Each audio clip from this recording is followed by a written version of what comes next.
Assalamualaikum warahmatullahi wabarakatuh. Sebelumnya, perkenalkan nama saya Fitra Sabilillah dengan NPM 2259201081.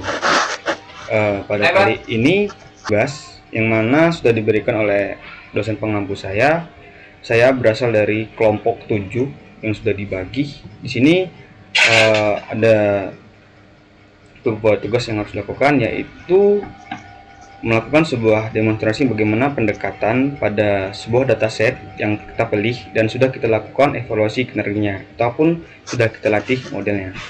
Di sini kita akan menggunakan evaluasi metrik ya, seperti untuk akurasi, precision, Rachel, F1 score dan atau AUC.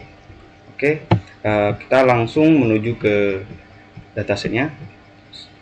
Tentunya sebelumnya kita sudah memiliki sebuah dataset dan kita sudah lakukan yang namanya pemilihan algoritma atau model ataupun kinerjanya ya. Di sini pada dataset yang kami pilih itu kami menggunakan model ataupun kinerja menggunakan random forest.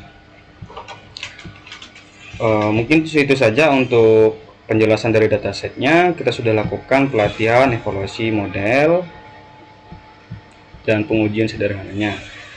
Oke, sebelum kita memasuki evaluasi matriks dari kelima tadi, membuat dataset dummy untuk pengujian sementara pada model dataset ini. Selanjutnya kita memisahkan fitur dan label pada dataset pengujian.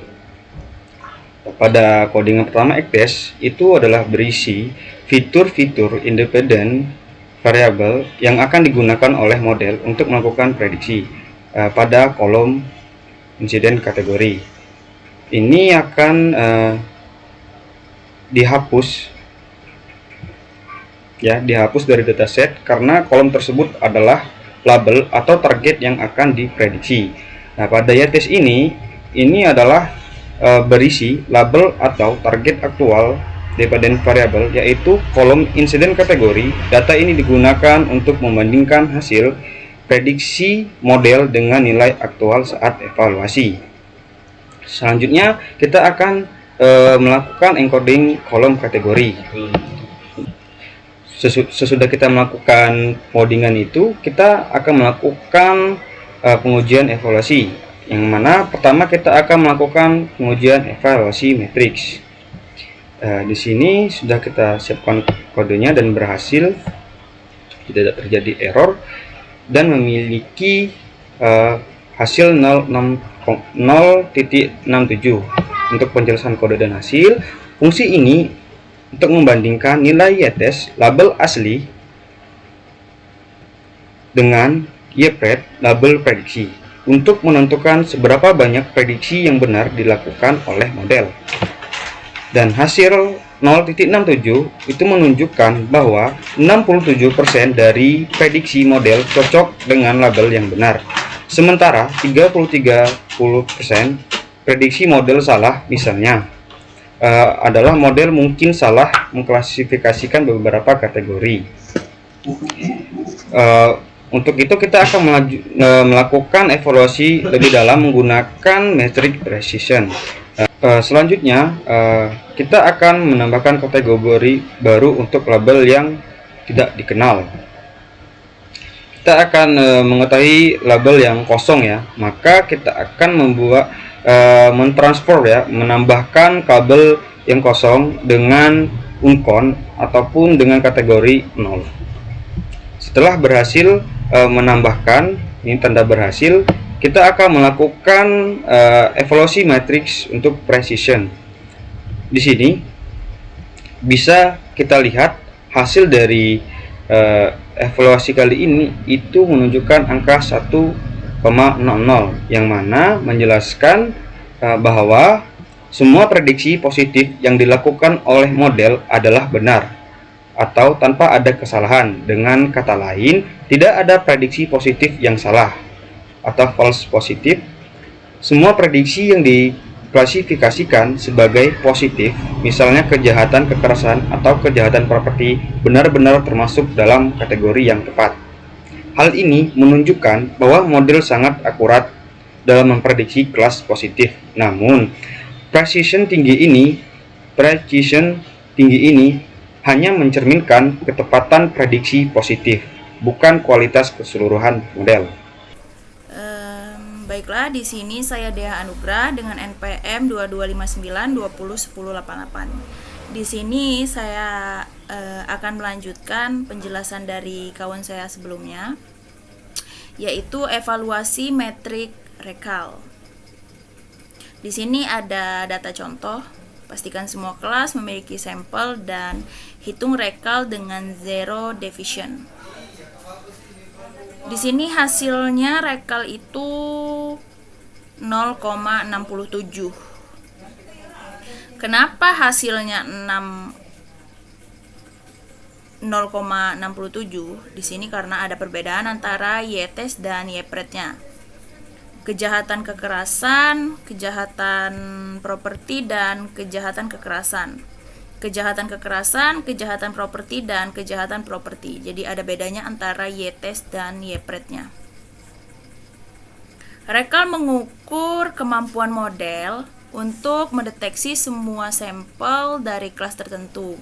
Ini sangat penting pada aplikasi di mana kegagalan mendeteksi kelas tertentu memiliki dampak besar, seperti dalam klasifikasi kriminalitas, penanganan kelas yang tidak dikenal. Lalu dari zero divisionnya, dengan memastikan semua kelas itu unik hadir di Y-test dan Y-pret ini, kode menghindari kesalahan terkait kelas tanpa data penggunaan parameter zero division. Menghindari error atau peringatan ketika sebuah kelas tidak memiliki nilai aktual atau prediksi. Lalu di sini ada juga evaluasi metrik F1 score. From Sclern metrik,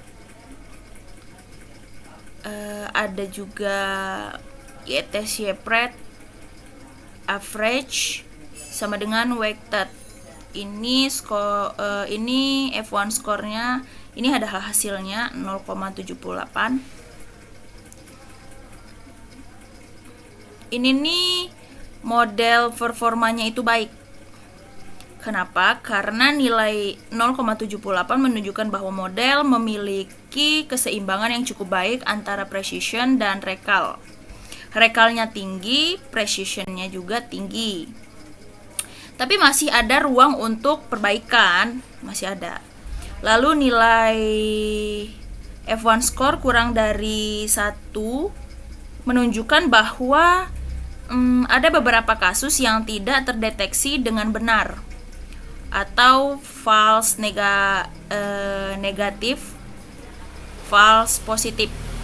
Tuh, karena adanya penggunaan average weighted ini, skor ini adalah rata-rata dari F1 score semua kelas, di mana kelas dengan lebih banyak sampel memiliki pengaruh lebih besar daripada skor akhir, begitu. Sekian penjelasan dari saya.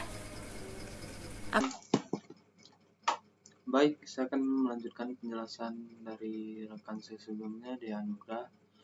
Di sini ada evaluasi metrik AUC, di sini ada import untuk mengimport library-nya, di sini ada untuk mengimport out score-nya, dan ini ada from screen processing untuk mengimport label encoder-nya. Nah, di sini ada list Y-test, di mana ini adalah list yang berisi label kelas. Nah, di sini ada Y proba, di mana ini adalah untuk mewakili satu sampel dan setiap kolom untuk satu kelas. Nah, lalu ada label encoder, yang dimana ini adalah untuk mewakili objek, mewakili atau membuat objek. Nah, lalu di sini ada label encoder fit, di mana ini adalah untuk memastikan semua kelas yang akan dipertimbangkan. Di sini ada list Y-test encode, yang dimana ini adalah untuk mengubah label string dalam this-ytest. Lalu di sini ada di sini ada label encoder transform. Nah, lanjut kita ke